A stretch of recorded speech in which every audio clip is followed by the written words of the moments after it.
Hello future आइटियंस, कैसे हो आप लोग। तो आज हम करेंगे सॉल्व्ड एग्जांपल्स।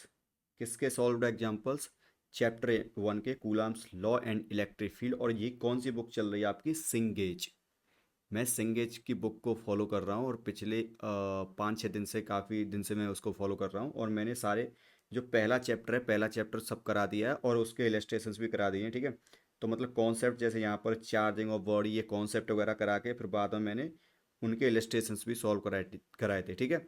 अब ऐसे करते करते हमारा पूरा चैप्टर खत्म हो गया है। डायपोल वगैरह, डायपोल मूवमेंट और डायपोल की वजह से इलेक्ट्रिक फील्ड, ये सब फाइंड करना और सारे इलस्ट्रेशंस मैंने सॉल्व कर दिए हैं। अब बचा है आपका सॉल्व एग्जाम्पल्स। और आपके लिए रह गया कॉन्सेप्ट, एप्लीकेशन, एक्सरसाइज और ये, और जो चैप्टर एंड में जो एक्सरसाइज होती है वो। ठीक है, तो आज हम करेंगे सॉल्व एग्जाम्पल्स को और कर लेंगे, उसके बाद ही हमारा चैप्टर खत्म हो जाएगा, ठीक है। अगर आपसे जो एक्सरसाइजेस हैं उनमें से अगर कोई क्वेश्चन नहीं आता है तो आप कमेंट कर देना, मैं उसका सॉल्यूशन आपको प्रोवाइड कर दूंगा, मैं उसको मतलब सॉल्व करा दूंगा, ठीक है। ओके, तो आज हम करेंगे solve examples of this chapter electrostatic. तो सॉल्व एग्जांपल्स का पहला ही क्वेश्चन है एग्जांपल 1.1। तो electrically charge drops of mercury fall from an altitude h into a spherical metal vessel of radius r, in the upper part of which there is a small opening. The mass of each drop is m and the charge on each drop is capital Q. What will be the number n of the last drop that can still enter the sphere? तो जैसे यहाँ पर आप देख सकते हो, ये कोई, ये एक स्फेयर है, ठीक है। स्फेयर नहीं, वेसल है, ठीक है। स्फेरिकल वेसल है। तो इसके जो ऊपर जो पार्ट है, इसके यहाँ पर एक होल हो रखा है। तो इसके अंदर ये क्या हो रहा है कि मास एम और चार्ज क्यू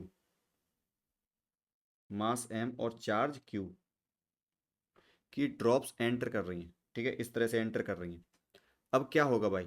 तो मान लो पहली ड्रॉप इसके अंदर गई तो इस पर चार्ज हो जाएगा मान लो प्लस क्यू, क्योंकि जैसे ड्रॉप अंदर जाएगी तो चार्ज कितना हो जाएगा? प्लस क्यू, कैपिटल क्यू, ठीक है। अब दूसरी ड्रॉप गई। अब देखो पहली ड्रॉप यहाँ पर आ गई, इसकी वजह से अब क्या होगा? पहले तो ये एम जी की वजह से नीचे आ रहा था, किसकी वजह से? एम जी की वजह से नीचे आ रहा होगा, इस तरह से, ठीक है। एम जी की वजह से नीचे आ रहा होगा। ओके। उसके बाद क्या होता है कि पहली जो ड्रॉप चली जाती है इसके अंदर, तो इस पर देखो शुरुआत में जो न्यूट्रल था तो एम जी की वजह से नीचे आ जाएगा, कोई दिक्कत नहीं है, ठीक है। शुरुआत में न्यूट्रल था तो एम जी की वजह से नीचे आ जाएगा, कोई दिक्कत नहीं है। लेकिन जैसे ही एक ड्रॉप आई, इसके पास एक चार्ज आ जाएगा, इसके सरफेस पर ये चार्ज डिस्ट्रीब्यूट हो जाएगा, तो इसके ऊपर एक ये जो है, ये इसके ऊपर चार्ज होके, तो इस चार्ज का यहाँ पर एक इलेक्ट्रिक फील्ड आएगा। उस इलेक्ट्रिक फील्ड की डायरेक्शन कैसी होगी? अबव। तो उसकी वजह से इस पर एक फोर्स लगेगा, इस पर फोर्स लगेगा ऊपर, ऐसे, ठीक है। ओके। और एफ की वैल्यू निकाल लेंगे हम यहाँ से, ये कैपिटल क्यू और ये Q1। मान लो इस पर चार्ज, मतलब चार्ज धीरे धीरे बढ़ेगा ना, तो मान लो Q1 है ये, ठीक है।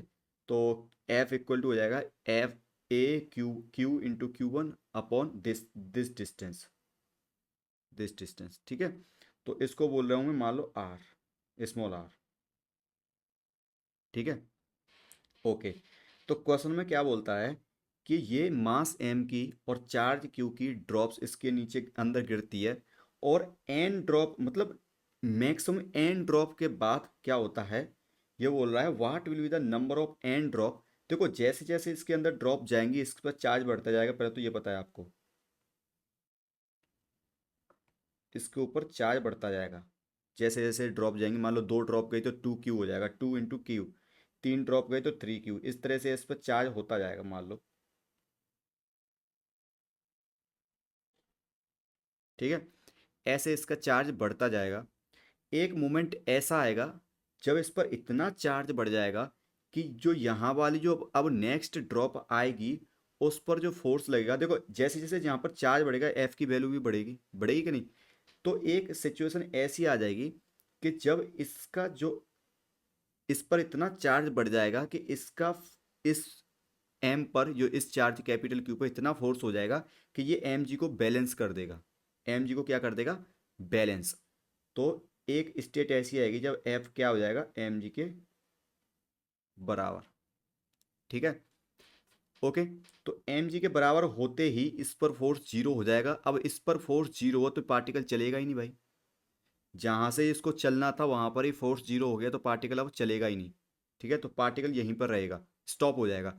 तो वो कब स्टॉप हो रहा है? तो वो बोल रहा है कि maximum what will be the number of n, what will be the number of n of what will be the number n of the last drop that can still enter the sphere। तो जो last भी drop है वो nth drop है और वो इसके अंदर चली जाती है।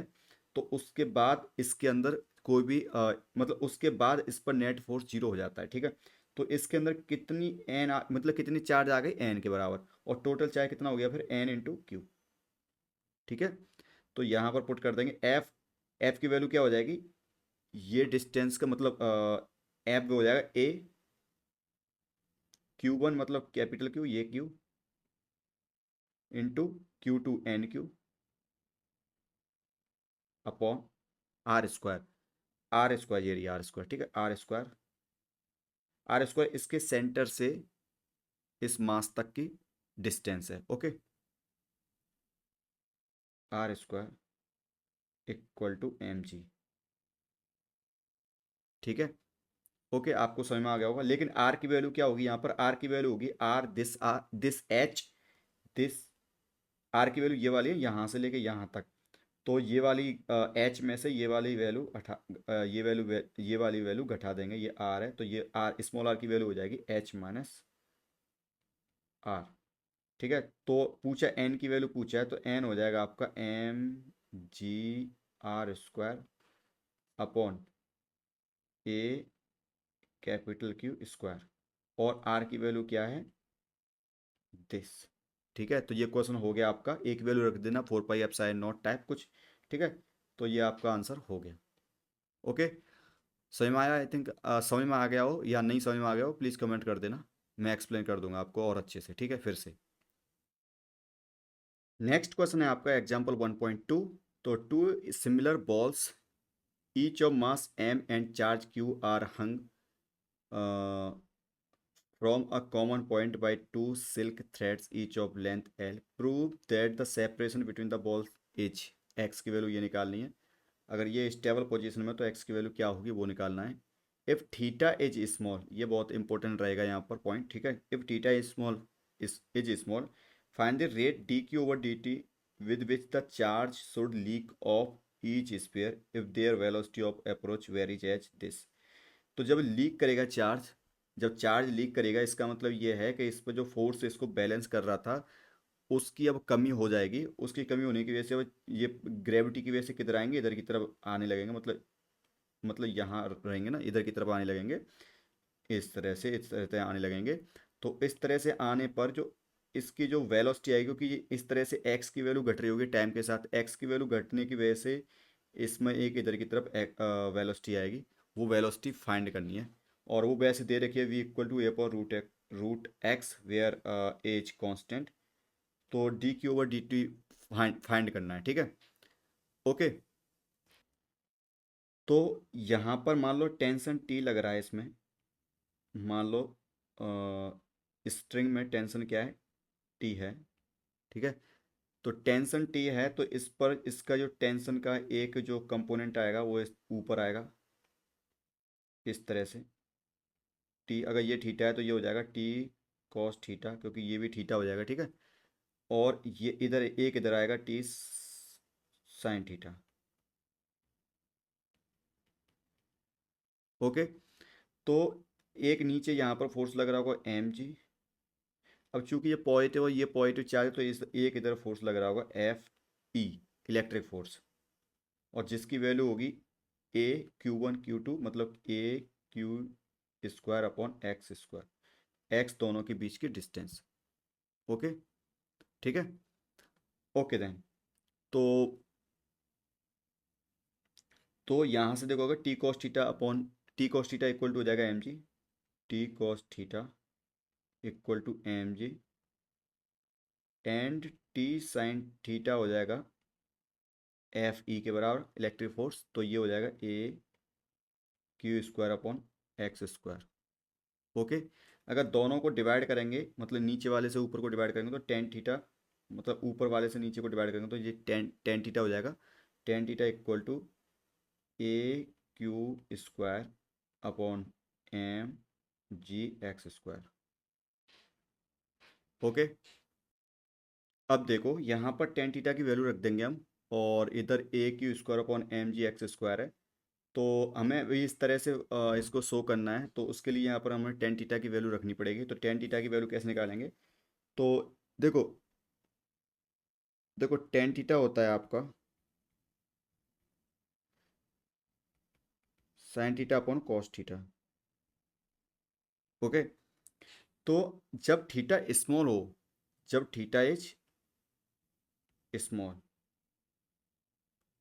तो आप देखो थीटा स्मॉल मतलब कॉस को, थीटा की वैल्यू नियरली जीरो मान लो। थीटा की वैल्यू, थीटा स्मॉल, थीटा की वैल्यू नियरली जीरो के आसपास है। तो कॉस जीरो के आसपास वैल्यू होगी, तो कॉस जीरो की वैल्यू क्या होती है? वन। लेकिन साइन जीरो की भी जीरो हो जाती है, लेकिन अभी उसको कंसिडर नहीं करेंगे क्योंकि एग्जैक्टली थीटा की वैल्यू जीरो नहीं है। ठीक है। लेकिन कॉस थीटा में जो जीरो रखेंगे, जीरो जीरो के नियरली रखेंगे, तो उसका नियरली वन ही होता है। तो टेन थीटा को हम बोल सकते हैं, इफ थीटा इज स्मॉल, तो टेन थीटा बोल सकते हैं हम नियरली साइन थीटा के बराबर होगा। ठीक है। लेकिन हमने ये भी पढ़ा है, ठीक है, हाँ ओके। तो टेन थीटा क्या हो सकता है? नियरली साइन थीटा के बराबर if theta is small. Okay. तो ये वाला यहाँ पर जो है ये हो जाएगा आपका, वेट इधर कर देता हूँ।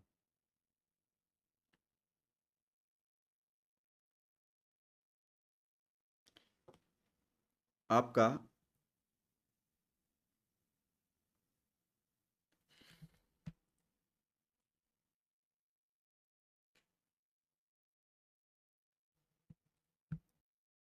आपका साइन थीटा हो गया आपका,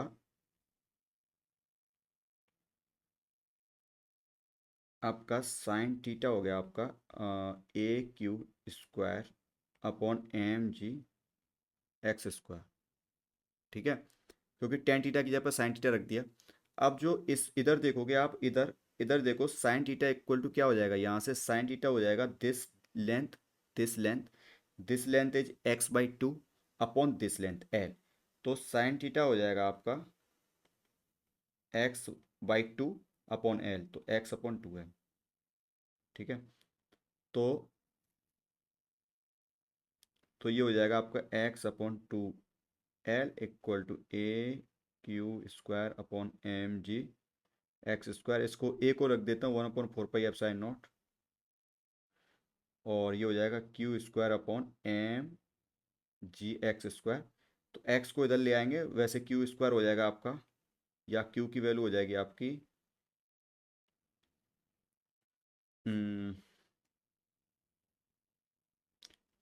क्यू की वैल्यू हो जाएगी आपकी, वैसे क्वेश्चन में क्या पूछा था? अभी एक्स की वैल्यू पूछा था ना, एक्स की वैल्यू। हाँ, तो एक्स क्यूब हो जाएगा आपका, x cube equal to q square upon two से टू कैंसिल हो जाएगा, टू पाई, और इधर l two pi epsilon not M g, इस तरह से, और पावर एक बटे तीन, इसको उठा देंगे। ठीक है, ये हो गया आपका एक्स का वैल्यू। ओके। अब हमें नेक्स्ट जो चीज़ फाइंड करनी है वो फाइंड करनी है आपको D Q over D T. ठीक है, D Q over D T. तो अब फिर से हम क्या करेंगे, इसको ऐसे लिख देंगे, क्यू की वैल्यू रख देंगे, क्यू हो जाएगा आपका square root of two pi epsilon not M G upon L की पावर एक बटे दो, और एक्स की पावर हो जाएगी थ्री पॉइंट टू। ठीक है। तो D Q over D T क्या हो जाएगा आपका? Two pi epsilon not M G upon L की पावर एक बटे दो, और ये हो जाएगा आपका थ्री बाई टू। अब एक्स की पावर हो जाएगी हाफ, और एक्स का जो डिफरेंशिएशन होगा D X over D T. अब D X over D T क्या होगा भाई, ये भी देख लेते हैं। तो यहाँ पर आप देखोगे कि देखो एक्स जब घट रहा है, एक्स घटने के साथ में उसमें वेलोसिटी आ रही है, ठीक है। तो जो वेलोसिटी होगी वो होगी आपका D minus D X over D T. मतलब समय के साथ इसका डिस्प्लेसमेंट या डिस्प्लेसमेंट जो भी है इसका घट रहा है, ठीक है, कम हो रहा है। इसलिए यहाँ पर क्या आ जाएगा, माइनस आ जाएगा। और v का वैल्यू दे रखा है a अपॉन रूट एक्स। तो इधर रखेंगे, पुट करेंगे, तो D Q over D t equal to this ऐसे ही, ये ऐसे ही रहेगा, ठीक है। और ये 3/2 एक्स, और ये हो जाएगा माइनस वी, और माइनस वी की वैल्यू है ए अपॉन रूट एक्स, ठीक है। तो रूट एक्स से रूट एक्स कैंसिल आउट, तो D Q over D t हो जाएगा आपका this value 2 pi epsilon naught M G upon L की पावर एक बटे दो इंटू दिस वैल्यू -3/2 ए, इस तरह से।